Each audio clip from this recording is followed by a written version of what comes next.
नमस्कार। इंडिया गठबंधन के लिहाज से आज का दिन बेहद खास है। उत्तर प्रदेश जैसे चुनावी लिहाज से बेहद अहम प्रदेश में इंडिया गठबंधन को आज एक बड़ी कामयाबी हासिल हो गई। उत्तर प्रदेश में समाजवादी पार्टी और कांग्रेस पार्टी के बीच गठबंधन तय हो गया और आज उसकी घोषणा कर दी गई है। ये उत्तर प्रदेश के लिए राजनीति के लिहाज से ही नहीं, ये पूरे देश में विपक्षी दलों की राजनीति के लिहाज से बेहद अहम गठबंधन है और ये सामान्य नहीं है।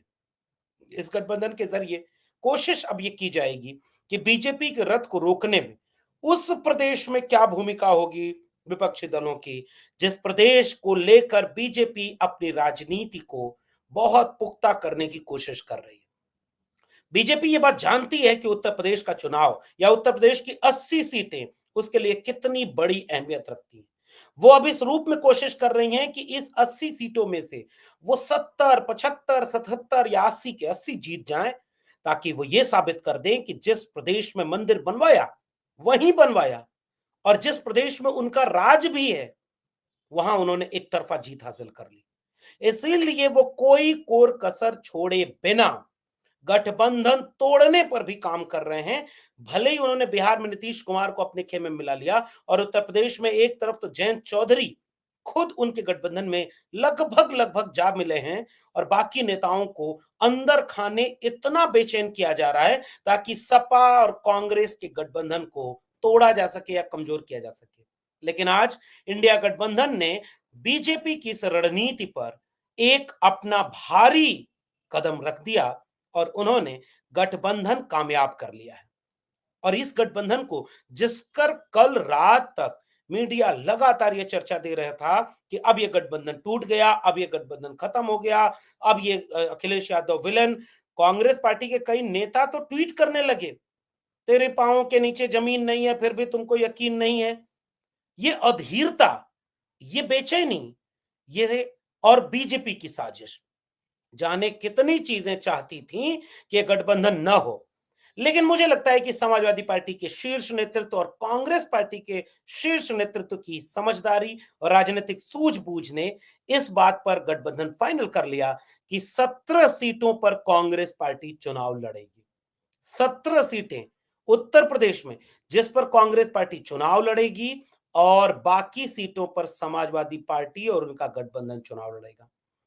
एक सीट ऐसी है मध्य प्रदेश की खजुराहो, जिसको समाजवादी पार्टी के खाते में दिया गया है और इस एक सीट पर समाजवादी पार्टी का प्रत्याशी मध्य प्रदेश में चुनाव लड़ेगा और बाकी सभी सीटों पर कांग्रेस पार्टी की मदद करेगी समाजवादी पार्टी।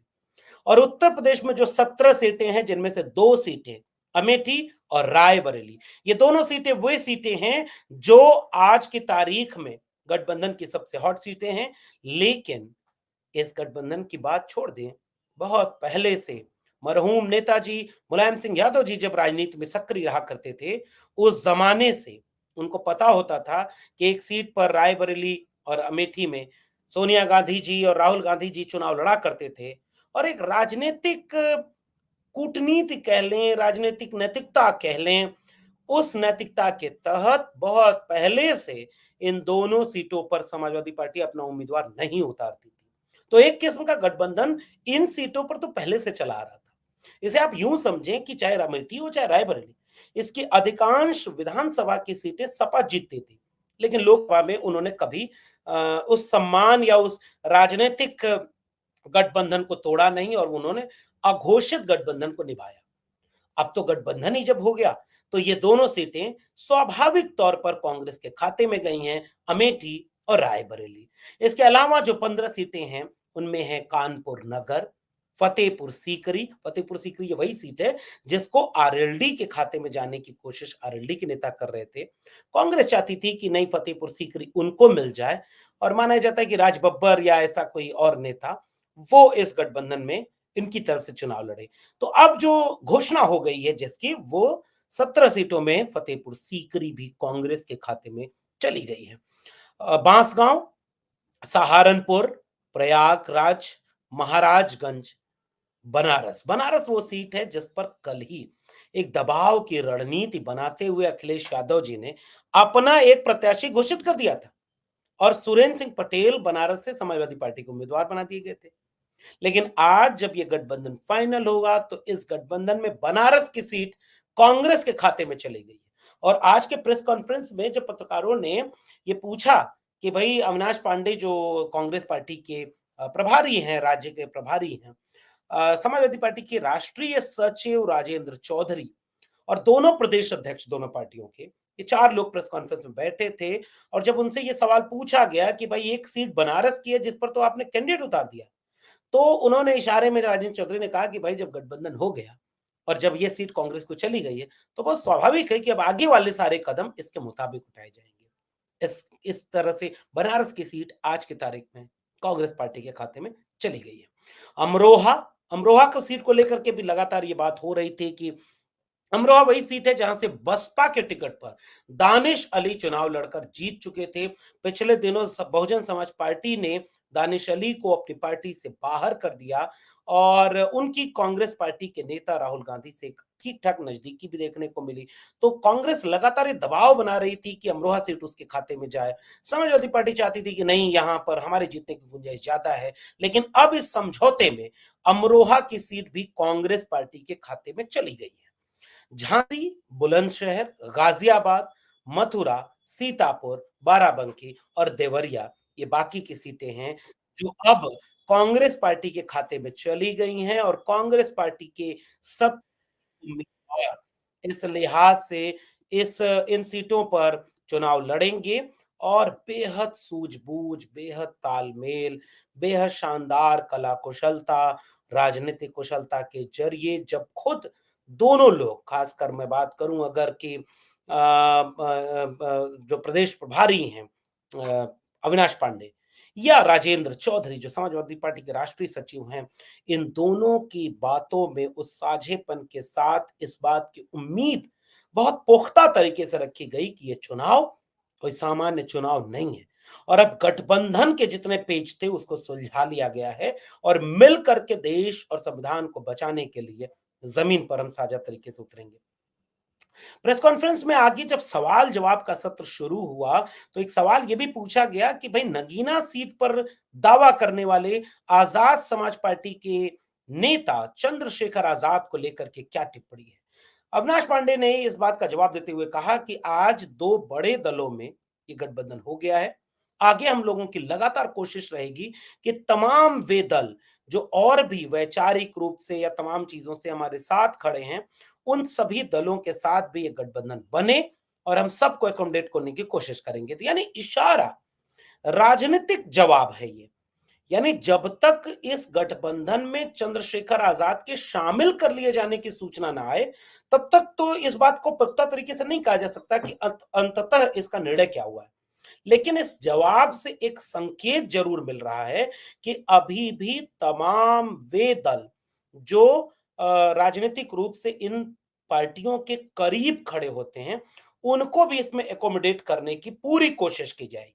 तो चंद्रशेखर आजाद वाले सवाल पर भी यही जवाब दिया गया कि आगे आने वाले दिनों में हम इनको अपने साथ मिलाने की और अपने साथ लाने की कोशिश करेंगे और जिसके साथ हमारी कोशिश ये भी रहेगी कि हम कैसे बीजेपी के रथ को रोकें। बातचीत में उन्होंने यह भी बात बहुत पुख्ता तरीके से कही कि हमारे तमाम नेता, अच्छा भाई वो होता है तो एक तरफ से राहुल गांधी की न्याय यात्रा की तारीफ हो रही थी तो दूसरी तरफ अखिलेश यादव जी की तारीफ हो रही थी। दो बड़ी पार्टियां दोनों अपने नेताओं की तारीफ करेंगी और इस बात की तारीफ तो जनता करे, गठबंधन का तकाजा तो ये कहता है। अगर इस पूरे गठबंधन के फॉर्मेट पर मैं विश्लेषण करूं तो मेरे 2-3 बिंदु हैं जिसको मैं आपसे साझा करना चाहूंगा और वो मुझे लग रहा है कि आने वाले दिनों में इसी पर बहुत कुछ टिका होगा कि आगे का फ्रेम कैसे बनेगा। अब कल्पना करिए, बीजेपी के लिए उत्तर प्रदेश कितना अहम है, इसको आप इस तरीके से समझें कि गाली देने वाले ओम प्रकाश राजभर हों या जयंत चौधरी हों, किसान आंदोलन के वक्त जब उन सबको पता है कि किसान आंदोलन करने जा रहे हैं, आज भी किसान आंदोलन कर रहे हैं। सोशल मीडिया पर कई तरह की खबरें आ रही हैं, मैं अभी पुष्टि उन खबरों की नहीं करता, लेकिन गोलियां चल रही हैं, आंसू गैस के गोले दागे जा रहे हैं, पुलिस का प्रताड़ना चल रही है, किसान लड़ रहा है, बहुत सारा जुल्म और ज्यादती सह रहा है। ऐसे वक्त में बीजेपी को पता है कि उत्तर प्रदेश का चुनाव उसके लिए कितना अहम है, और वह भी तब जब राम मंदिर उसने बनवा दिया और वहीं बनवा दिया। इसलिए किसी भी तरह से वह ये गुंजाइश नहीं छोड़ने देना चाहते कि वो उत्तर प्रदेश में कम हो जाएं सीटें। उनकी कोशिश रहेगी कि उत्तर प्रदेश में 80 की 80 क्यों न जीत जाएं। उसे अगर रोकना है तो वो जयंत चौधरी को अपने साथ मिला लेते हैं। तमाम और लोगों को पीछे उन्होंने सक्रिय कर दिया है, बहुत सक्रिय कर दिया है। हर जाति के बीच एक नेता को सक्रिय कर दिया है। गांव-गांव में संगठन पहुंचा दिया है, गाड़ियां दे दी हैं, उनकी झंडे लगे हुए लोग गांव-गांव में खड़े हो गए। और आपके मन में एक पहले से माहौल बन रहा है कि 400 पार, अब की बार अकेले शेर सब पर भारी। और उधर सुप्रीम कोर्ट में फंस जा रहा है कि उनका जो दिया हुआ पूरा का पूरा वो सारी चीजें हैं, वो सारी चीजें गठबंधन में उनके खिलाफ जा रही हैं। और इसलिए इस पूरी बातचीत को यहां से देखना चाहिए कि बीजेपी जो रणनीति बना रही है, इस रणनीति के सामने क्या यह गठबंधन किस रणनीति से कामयाब होगा। अब इसका अगर विश्लेषण करें तो ये विश्लेषण ये होगा कि आप कल्पना करिए कि उत्तर भारत की राजनीति में 3 नाम आज की तारीख में आपको बहुत निडर, वैचारिक रूप से बेहद स्पष्ट और बीजेपी और आरएसएस को टारगेट करते हुए एक वैचारिक लाइन लेकर के खड़े मिलेंगे। अब देखिए, एक तरफ बीजेपी है और उत्तर प्रदेश की राजनीति में बीजेपी के पास मंदिर सबसे बड़ा मुद्दा है। मंदिर बन गया और वहीं बन गया। तो बीजेपी अब ये कोशिश करेगी कि पूरी की पूरी बीजेपी 80 की 80 सीटों पर जीत जाए। और इनके पास अपना एक विचार है, वैचारिक आरएसएस का विचार। अब इस आरएसएस के विचार को रोकने का विचार क्या हो सकता है? सामाजिक न्याय का विचार हो सकता है, संविधान का विचार हो सकता है, समाजवाद का विचार हो सकता है। और इसलिए उसका सबसे बड़ा मुद्दा हो सकता है बेरोजगारी और महंगाई के साथ जाति जनगणना। और इसलिए मैं कह रहा हूं कि ये गठबंधन अब जाकर के कमाल करना शुरू करेगा। और वो कमाल इस तरीके से करेगा कि राहुल गांधी अपनी भारत जोड़ो न्याय यात्रा के कोर में कौन सा विचार रखे हुए हैं? न्याय।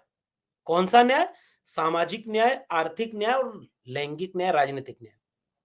और दूसरी तरफ अखिलेश यादव अपने कोर में कौन सा विचार आज की तारीख में रखे हुए हैं? पीडीए, पिछड़ा, दलित और अल्पसंख्यक। आप बहुत कोशिश की गई और की जाएगी अभी आगे भी कि अखिलेश यादव को विलन बना दिया जाए और कहा जाए कि वो पीडीए केवल बात करते हैं, वो टिकट नहीं देते, मुसलमान को टिकट नहीं देते, पीडीए को टिकट नहीं देते। वो उदाहरण कहां से लिया जाएगा? राज्यसभा की 3 सीटों से। आप इस पे आलोचना कर सकते हैं, बेशक करेंगे। लेकिन लोकसभा के 32 उम्मीदवार उतार दिए समाजवादी पार्टी ने, और 32 में से माना यह जा रहा है कि 90 से 95% पीडीए है। 95% तक पीडीए चला गया, 90% तक पीडीए चला गया। इसका मतलब राजनीतिक दल देखिए बड़े फलक पर काम करता है। कहीं आप उसको घेर सकते हैं तो घेरने वाले तारीफ तो करेंगे नहीं, लेकिन पीडीए की बात के जरिए जाति जनगणना और समाजवाद, सामाजिक न्याय की बात समाजवादी पार्टी के कोर विचार में, कम से कम अखिलेश यादव जी के स्पष्ट विचार में आज की तारीख में मौजूद है। और वही स्पष्टता, वही वैचारिक तेवर राहुल गांधी की आप इसी न्याय यात्रा में देख लीजिए, चाहे वो बनारस हो, चाहे वो इलाहाबाद हो, चाहे उसके बाद लखनऊ से लेकर के अब कानपुर होते हुए जब आगे बढ़े, तो वो बार बार कहते हैं कि इस देश में जाति जनगणना बहुत जरूरी मुद्दा है। अखिलेश यादव बात करते हैं। अब एक मंच सजे जिस पर ये सारे नेता खड़े होकर के जब बीजेपी को टारगेट करेंगे, और उसमें कल्पना करिए बिहार बगल में है, वहां एक नेता जन विश्वास यात्रा लेकर निकल गया, मुरेठा बांध करके उसने कहा कि चाचा, आप अधूरा छोड़ गए मोदी को रोकने का रथ, तो अब आपका भतीजा मोदी को रोकने का ही काम में लग जाएगा। तो मैं आज की तारीख में अगर कहूं तो ये 3 नेता उत्तर भारत की राजनीति पर सबसे ज्यादा प्रभाव डालने वाले नेता हैं। तेजस्वी यादव, राहुल गांधी और अखिलेश यादव। आज भी अखिलेश यादव जिस दिन उत्तर प्रदेश की सड़कों पर उतरना शुरू करेंगे, आप उसके बाद की तस्वीरें देखिएगा बस। राहुल गांधी की तस्वीरें आपने देखी, तेजस्वी यादव की तस्वीरें आप देख रहे हैं। इसलिए यह गठबंधन एक संजीवनी का काम करेगा। और इस गठबंधन के बाद अगर इन गठबंधन के लोगों ने तालमेल बना करके उन तमाम नाराज लोगों को, उन तमाम लोगों को जो संविधान को बचाने का दावा करते हैं, उन तमाम लोगों को जो खुद जाति जनगणना की बात करते हैं।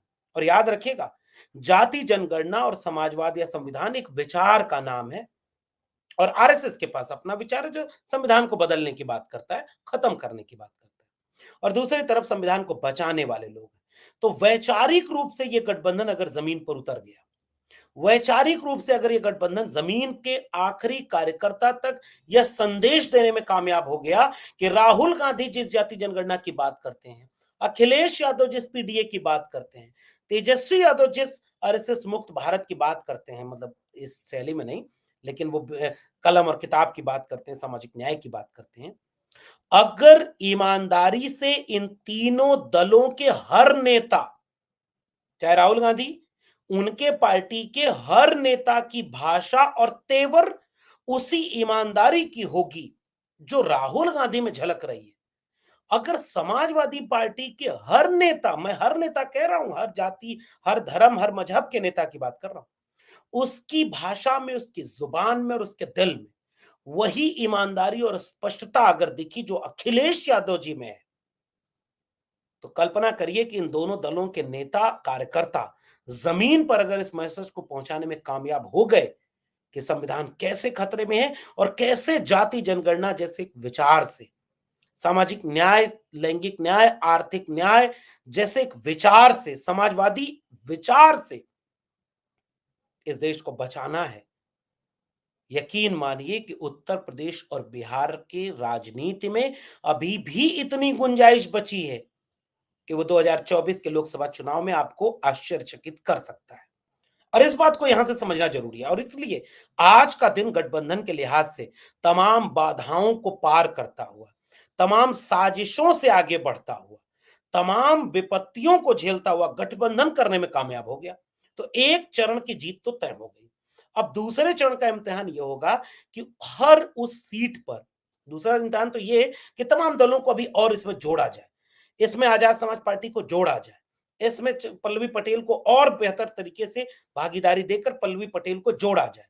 इसमें अब स्वामी प्रसाद मौर्य जी बार बार कह रहे हैं कि सपा तो बहुत खराब पार्टी है लेकिन रहेंगे इंडिया गठबंधन में। अब देखना दिलचस्प होगा कि वो राजनीति कौन सी करना चाह रहे हैं।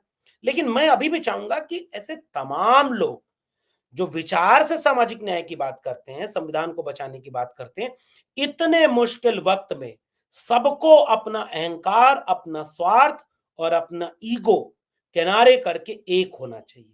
और अगर ये दूसरा इम्तिहान ये गठबंधन कामयाब कर गया सबको जोड़ने का, और तीसरा प्रत्याशियों के चयन का और उचित समय पर चयन का, जिसमें समाजवादी पार्टी भी बाजी मार रही है, कांग्रेस पार्टी तुरंत इसमें काम करना शुरू कर दे, और आखिरी और सबसे महत्वपूर्ण, सबके कार्यकर्ता मिलकर, हाथ से हाथ मिलाकर, गांव-गांव तक जाकर आरएसएस भाजपा के कारनामे और अपने समाजवादी, सामाजिक न्यायवादी और संविधानवादी विचार को जमीन तक पहुंचाने में अगर कामयाब हो गए, तो उत्तर प्रदेश और बिहार की राजनीति आपको बहुत कुछ बेचैन करेगी, आश्चर्यचकित करेगी, और देखना दिलचस्प होगा कि यह गठबंधन अब दलों से दिलों के गठबंधन में कितना तब्दील हो पाता है। आपको ये बातचीत कैसी लगी? नीचे कमेंट बॉक्स में ज़रूर बताइएगा। फिर मिलेंगे किसी और टिप्पणी के साथ। तब तक देखते रहिए 4 पीएम, जिस चैनल को आपने इतना प्यार दिया है। मैं तो एक अतिथि के रूप में इस चैनल में आता हूं, लेकिन आज ये चैनल 3 मिलियन सब्सक्राइबर पूरा कर चुका है। 3 मिलियन सब्सक्राइबर। तो ये चैनल पूरे उत्तर भारत में बहुत प्यार से लोगों लोगों के पसंद आ रहा है। लोग देखते हैं क्योंकि ये उनके सरोकारों और उनके सवालों पर बात करता है। बधाई दीजिए 4 पीएम और उसकी टीम के सभी सदस्यों को जो अपनी मेहनत से इस मुकाम को हासिल किए हैं। मैं मिलता रहूंगा आपसे अपने विश्लेषण के साथ इसी प्लेटफॉर्म पर। तब तक ये प्यार बनाए रखिएगा। बहुत बहुत धन्यवाद।